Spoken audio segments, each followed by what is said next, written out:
Well, thank you very much. It is great to be here. I've lived in the States now for almost 30 years.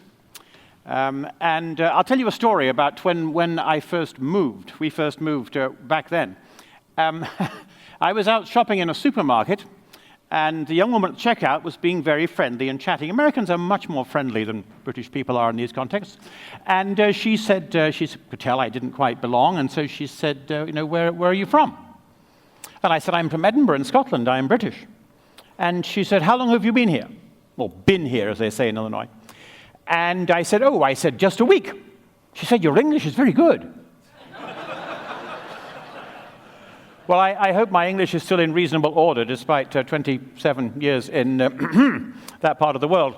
It's great to be here, and it's great to be able to open up this enormous subject of the fact that the robots really are coming. And in all sorts of ways, of course, they're here, but they're coming up the exponential Moore's law curve.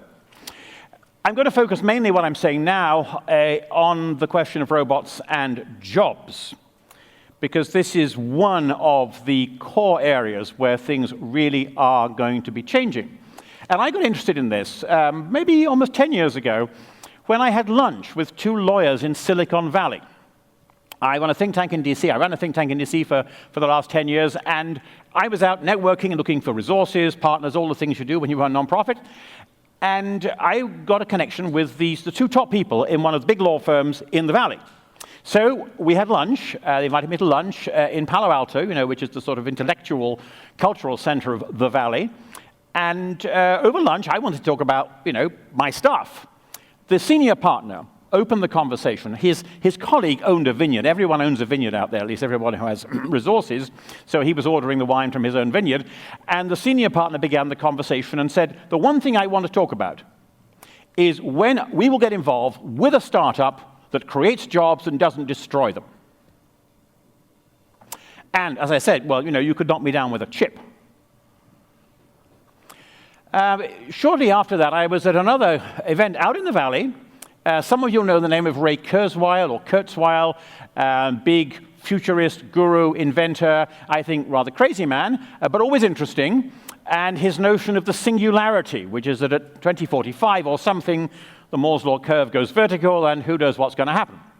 And I think Kurzweil's a bit kooky, to be honest, but he's always interesting, and I always go to his conferences, and he used to have a whole series out in the Valley called the Singularity Conferences. At one of these conferences, we had an interesting speaker with a wonderful name called Marshall Brain. Wouldn't you wish you'd be called Marshall Brain? Computer scientist who used his brain to set up one of the most successful early websites, How Stuff Works, which is still going strong. He sold out before the bust, and now he goes around giving lectures. And really interesting presentation. His topic was preparing for a second intelligent species. Put up on the screen a list of all the key job areas and went down them. And his conclusion was around half the jobs are going to go. And he was booed. He was booed by the audience, and I went up and spoke to him afterwards. We went for a walk together, and we got to know each other a bit, and I got him involved in some things that I was doing in Washington.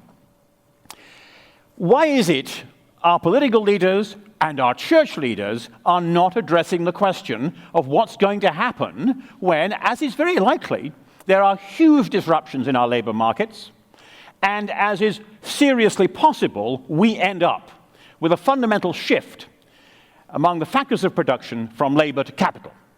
So there are fewer and fewer jobs. Some of you will know the most striking example of this. Kodak, which used to run the whole global photography world, had 160,000 employees in Rochester, New York, plus all the photoshops around the world, basically replaced by Instagram.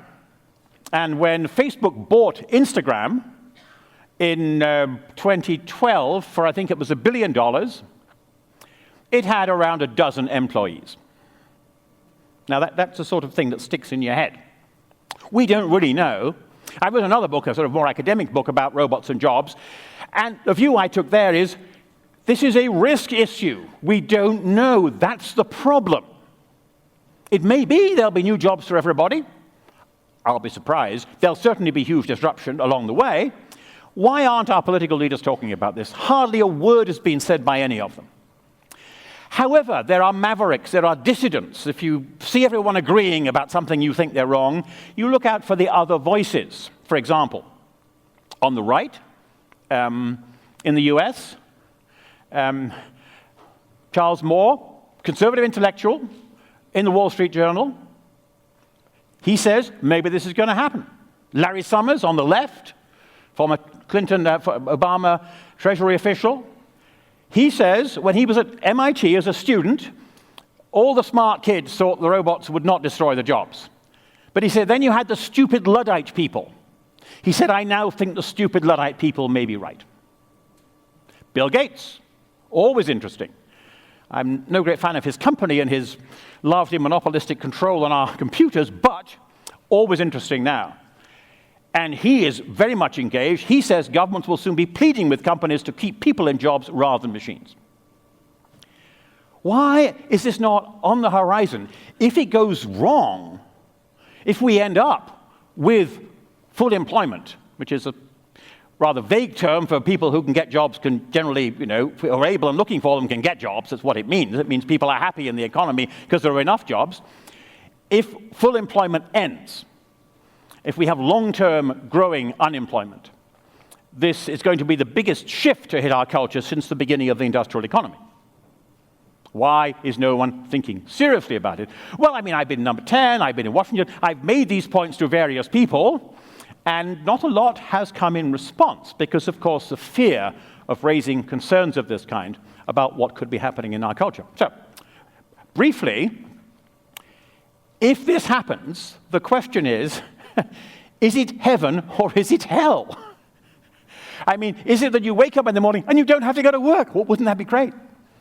Or is it you wake up in the morning and you can't go to work because there's no work to go to? John Maynard Keynes, the most influential economist of the 20th century, also a wonderful writer, among other things, he spoke about the emergence of a new leisured class.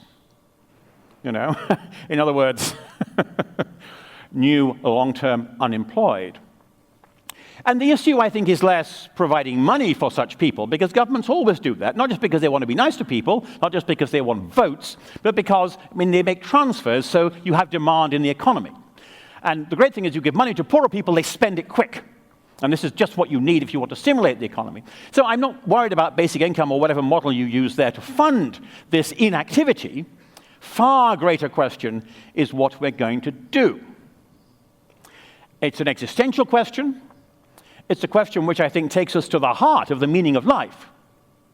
Because if the rat race is not available, you can't run on the wheel anymore, whatever level you are busy out there getting and spending, you will face the question of what life is about, the meaning of life, and how to spend your time. And as we know, people who become unemployed, even cultured, educated people with social networks, find it very, very hard. People rarely retire successfully. It's very difficult to stop doing things. And if you stop doing things in a context in which you're young, you're energetic, you were expecting a career, and suddenly jobs are not there. Now, we don't know if this will happen. There will certainly be all sorts of tribulations roiling labor markets, whatever happens.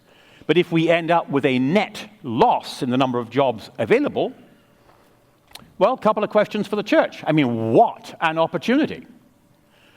To be speaking prophetically into the culture, to be addressing people who are suddenly having to ask such fundamental questions about the meaning of their lives, and the church, as of course, the world's largest organizer of volunteers.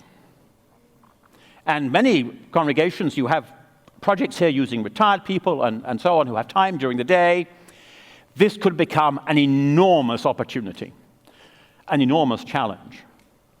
And whether we like it or not, we may end up in this situation. So I would suggest now is the time to get prepared. Is it a little bit of heaven? Is it a little bit of hell? A lot of that's up to us.